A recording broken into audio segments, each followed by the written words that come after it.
আসসালামু আলাইকুম রহমতুল্লাহি ওয়া বারাকাতুহু। সম্মানিত দর্শক, ডক্টর মোহাম্মদ ইউনূস রাজনীতিতে কিংবা অর্থনীতিতে কিংবা এই মুহূর্তে শাসন কার্য পরিচালনায় যে একটা বিবর্তন আনতে চাচ্ছেন, পরিবর্তন আনতে চাচ্ছেন, সফলতা দেখাতে চাচ্ছেন, বলতে গেলে সবকিছুতেই একেবারে গোড়ার দিকে গলদ দেখা দিচ্ছে। তাকে ঘিরে মানুষের যে স্বপ্ন, মানুষের যে ভালোবাসা, এগুলো ক্রমশ ফিকে হতে শুরু করেছে। আর দৈনন্দিন জীবনের যে সমস্যাগুলো, এগুলো দিনকে দিন আরো প্রকট আকার ধারণ করেছে। দ্বিতীয়ত, তিনি যে অন্তর্বর্তীকালীন সরকারের প্রধান হলেন, এক্ষেত্রে তার যে প্রধানতম সহযোগী, যাকে বলা হয় স্টেক হোল্ডার, সেই স্টেক হোল্ডার হলেন বাংলাদেশের মূল ধারার রাজনীতিবিদগণ এবং রাজনৈতিক দল। তো এই রাজনৈতিক দলগুলোর সঙ্গে তার যে একটা আন্ডারস্ট্যান্ডিং ছিল, শ্রদ্ধা এবং ভালোবাসার সম্পর্ক ছিল, সর্বোপরি বিশ্বস্ততা ছিল, এটিও তলানিতে পড়ে গিয়েছে। এই মুহূর্তে তাকে বিশ্বাস করেন, নির্ভর করেন এরকম কোনো রাজনৈতিক দল, সেটা ছোট দল বলেন কিংবা বড় দল বলেন, ওইরকম আছে কিনা আমার নজরে আসছে না। সেটা গণসংহতির সেই জোনায়েদ সাকি বলেন, কিংবা রেজা কিবরিয়া সাহেবের গণ অধিকার পরিষদের যে অংশ আছে সেটি বলেন, অথবা সেই এবি পার্টির মঞ্জু সাহেবের দল বলেন, বিএনপি জামাত জাতীয় পার্টির কথা, আওয়ামী লীগের কথা না হয় বাদই দিলাম। এই মুহূর্তে কেউই আর তাকে আগের মতো বিশ্বাস করছে না। দ্বিতীয়ত, এই আন্দোলনের প্রতিপক্ষ যারা অলমোস্ট 50% ভোট জনসমর্থন যারা নিয়ন্ত্রণ করেন, তারা তো একেবারে রিংয়ের বাইরে থেকে প্রতি মুহূর্তে এই ভদ্রলোককে বিপদে ফেলানোর জন্য তার বিরুদ্ধে নানা রকম দেশি বিদেশি চক্রান্ত, এবং সবচেয়ে ভয়াবহ বিষয়টা হলো অপপ্রচার। এত বেশি অপপ্রচার তা যে কেবল সামাজিক মাধ্যমে হচ্ছে তা নয়, এটা ভারতে হচ্ছে, আমেরিকাতে হচ্ছে এবং ইউরোপে হচ্ছে। এই প্রচারগুলো চালানো হচ্ছে, এবং এই সকল প্রচার এবং প্রোপাগান্ডার ফলে তার যারা স্টেক হোল্ডার আছেন, এই মুহূর্তে যাদের সঙ্গে তার রাজনৈতিক সখ্যতা হওয়া সম্ভব, তাদের মধ্যেও এক ধরনের অস্বস্তি লক্ষ্য করা গেছে।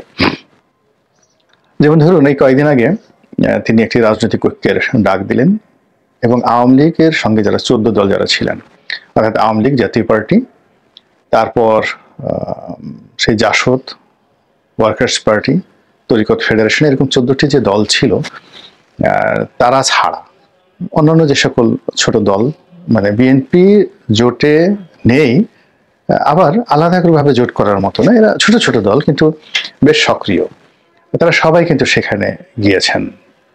কিন্তু মিটিং শেষ হওয়ার আগে যে ঘটনাটি ঘটলো, মানে মিটিং এর শুরুতে, সেটা হলো এলডিপির দু অংশ, এক অংশ বিএনপির সঙ্গে আছে, আর এক অংশ তারাও বিএনপির সঙ্গে যাওয়ার চেষ্টা করছে, কিন্তু বিএনপির যারা নেতৃত্ব, শীর্ষ নেতৃত্ব, তারা যে মূল এলডিপি জনাব অলি, মানে কর্নেল অলি, তাকে ভয় পান। এর কারণ হচ্ছে তিনি একজন জীবন্ত কিংবদন্তি। তার যে অভিজ্ঞতা, তার যে যোগ্যতা, তার সামনে আসলে এখন বিএনপির প্রথম সারির যারা নেতৃবৃন্দ রয়েছেন, তারা খুব অল্প কয়েকজন রয়েছেন কথা বলতে পারেন।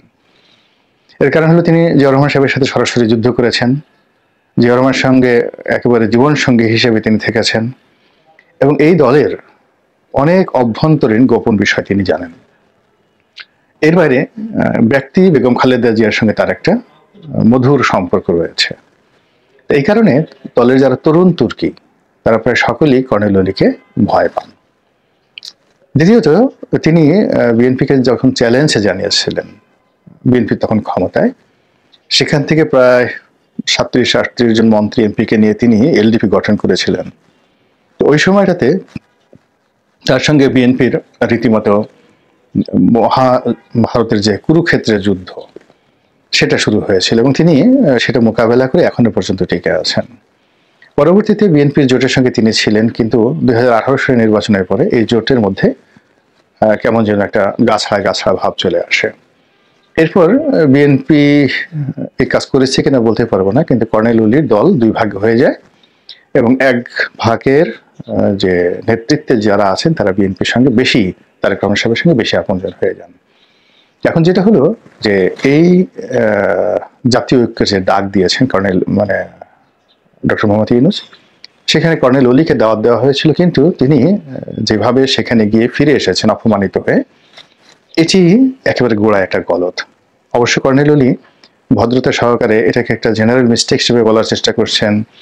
তিনি ডক্টর মোহাম্মদ ইউনূসের শুভার্থী হিসেবে অনেক কথা বলার চেষ্টা করছেন, কিন্তু যেহেতু তিনি রাজনীতিবিদ, কৌটিল্যের অর্থশাস্ত্র তার মুখস্থ, কাজেই এই বিষয়টিকে তিনি খুব সহজে ছাড়বেন না। আবার অন্যদিকে ওই বৈঠকে এমন কিছু ঘটেছে, গাঁট ছাড়া, গা বাঁধা, সমন্বয়হীনতা। তো ওখানে আমরা কেবলই মাত্র ডক্টর ইউনূসের যে কথাবার্তা শুনেছি খুব গতানুগতিক, নট পয়েন্টিভ, কিন্তু অনুষ্ঠানে যে ছবিগুলো দেখেছি, বডি ল্যাঙ্গুয়েজ, তাতে মনে হচ্ছে যে কারোরই ওরকম আন্তরিকতা, মনোযোগ বা একেবারে দেশপ্রেমে উদ্বুদ্ধ হয়ে একটা জাতীয় ঐক্য করে বিশাল কিছু করার যে একটা উইজডম অ্যান্ড ফ্রিডম, এই জিনিসগুলো কারোর মধ্যে ফুটে ওঠেনি। অনুষ্ঠান শেষ হয়েছে, শেষ হওয়ার পরে যা হবার তাই হয়েছে, কিছুই হয়নি।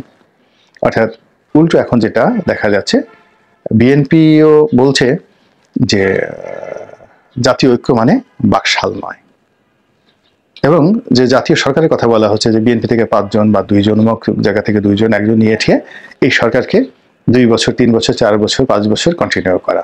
এখন বিএনপি এই ফাঁদে পা দিতে চাচ্ছে না।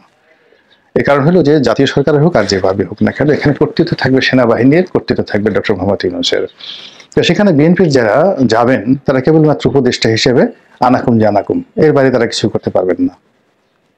তো সেক্ষেত্রে সারা বাংলাদেশে বিএনপির যারা লোকজন আছে তাদের কোনো উপকার হবে না। এখন বিএনপির যন্ত্রদণ্ড, কোলাহল যা কিছু আছে এটা বরং বাড়তে থাকবে। এই জন্য বিএনপির অস্তিত্বের জন্য তাদের ইলেকশন দরকার, এক। 2 নম্বর হলো যে যদি এরকম একটা জাতীয় ঐক্যের সরকার হয় এবং এটা দীর্ঘদিন চলতে থাকে, তাহলে তো সেটা বঙ্গবন্ধু শেখ মুজিবুর রহমানের যে বাকশাল, তার সঙ্গে কোনো নীতিগত পার্থক্য থাকবে না। এর কারণ হলো ওই সময়টাতে মুসলিম লীগ এবং জামাত ইসলামী, এই দুটো দল ছাড়া তো অলমোস্ট সবাই বাকশালে যোগদান করেছিলেন। এখন জাতীয় ঐক্য সরকারে যদি জাতীয় পার্টি আর আওয়ামী লীগ ছাড়া বাকি সবাই যোগদান করে, আর এটি যদি 10 বছর চলতে থাকে কন্টিনিউয়াসলি, তাহলে বিএনপির তো মুখ দেখানোর জায়গা থাকবে না। সে সেখান থেকে পদত্যাগ করে এসে আবার আন্দোলন করতে পারবে না, যেটি বিগত সরকার আমলে হয়েছে। অর্থাৎ এই যে বিএনপি 6-7 জন যে এমপি তারা যে গেলেন, যাওয়ার পরে আওয়ামী লীগ সরকারকে বৈধতা দিলেন, এর ফলে আওয়ামী লীগ করলো কি টানা 5 বছর সেটা চালিয়ে নিতে পারলো। কিন্তু 18 সনের পরে যদি বিএনপির সব এমপিরা যদি সেখানে না যেতেন, তাহলে আওয়ামী লীগ কয়দিন টিকতো একমাত্র আল্লাহ রাব্বুল আলামিন জানে। তো বিএনপি সেই ভুলটা করতে চাচ্ছে না। আসলে দলের প্রাজ্ঞ এবং অভিজ্ঞ যে নেতৃবৃন্দ রয়েছেন তারা এই চালাকিটা বুঝতে পারছেন, আর এই কারণে তারা এটাকে বাকশালী একটা ফন্দি এবং ডক্টর ইউনূসের মধ্যে এই একটা বাকশালী যে মনোবৃত্তি, এটি তারা খুঁজে পেয়েছেন। এগুলো বাংলাদেশের পার্ট। ওদিকে তারেক রহমান সাহেবের সঙ্গে দেখা করার জন্য মির্জা ফখরুল ইসলাম আলমগীর সাহেব তিনি ইংল্যান্ডে গিয়েছেন এবং সেখানে গিয়ে বেশ কিছুগুলো বক্তব্য তিনি দিয়েছেন, এবং সেই বক্তব্যের মধ্যে প্রণিধানযোগ্য কতগুলো বক্তব্য। 1 নম্বর হলো তিনি প্রশ্ন করেছেন, হু ইউ আর, আপনারা কারা, কোত্থেকে এলেন। তো প্রথম দিকে আপনি দেখুন গত 100 দিন ধরে কন্টিনিউয়াসলি বিএনপি কিন্তু আনকন্ডিশনালি এই সরকারকে সাপোর্ট দিয়ে আসছিল। এখন অল অন এ সাডেন এই বৈঠকের পর, যে বৈঠক করে তিনি ইংল্যান্ডে গেলেন, সেই বৈঠকের পরে তিনি বলেন, হু আর ইউ, আপনারা কারা, কোত্থেকে এসেছেন। তো এই সকল কথার মধ্যে বোঝা যাচ্ছে যে ডক্টর মোহাম্মদ ইউনূস রাজনৈতিক দলগুলোর সঙ্গে যে সমঝোতা, যে সম্পর্ক করতে চাচ্ছেন, বা তিনি যে প্ল্যান নিয়ে এগোচ্ছেন, বা তিনি যে রিসেটের কথা বলেছেন, তিনি যে সংস্কারের কথা বলেছেন, এই সবগুলো মিলিয়ে এমন একটা জগা খিচুড়ি তৈরি হয়েছে যে যারা রিসেটে বিশ্বাস করেন তারাও এখনো ভরসা পাচ্ছেন না যে আসলে রিসেট হবে কিনা। এই জন্য সমন্বয়ক যারা রয়েছেন তাদের একটা বিরাট অংশ বিক্ষুব্ধ। আবার তিনি যে সংস্কারের কথা বলছেন, এই জন্য বেশ কয়েকটা সংস্কার কমিশন করা হয়েছে। তো তারা খুব পরিশ্রম করছেন, কষ্ট করছেন, তারাও ভীত সন্ত্রস্ত যে এত কষ্ট করছি, সেই সংস্কার যদি না হয়, উল্টো যদি এই সরকার না টিকে, সেটি বিএনপি আসুক, অন্য কোনো দল আসুক, তখন এই সরকারের সাথে যারা সম্পৃক্ত, সেই হিসাবে যারা এই সংস্কার গ্রুপের মধ্যে রয়েছেন, তো তারা দেখা গেল সেই 111-এর সংস্কারবাদীদের মতো করে আবার সমাজে নাজেহালের শিকার হবে। তো সব মিলিয়ে এমন একটা জগা খিচুড়ি তৈরি হয়েছে। সেই জগা খিচুড়িটা যে কোথায় গিয়ে কিভাবে একটা শুভ পরিণতি লাভ করে সেটা বোঝা যাচ্ছে না। আল্লাহ আমাদের সবাইকে হেদায়েত দান করুন এবং হেফাজত করুন। আসসালামু আলাইকুম ওয়া রাহমাতুল্লাহি ওয়া বারাকাতুহু।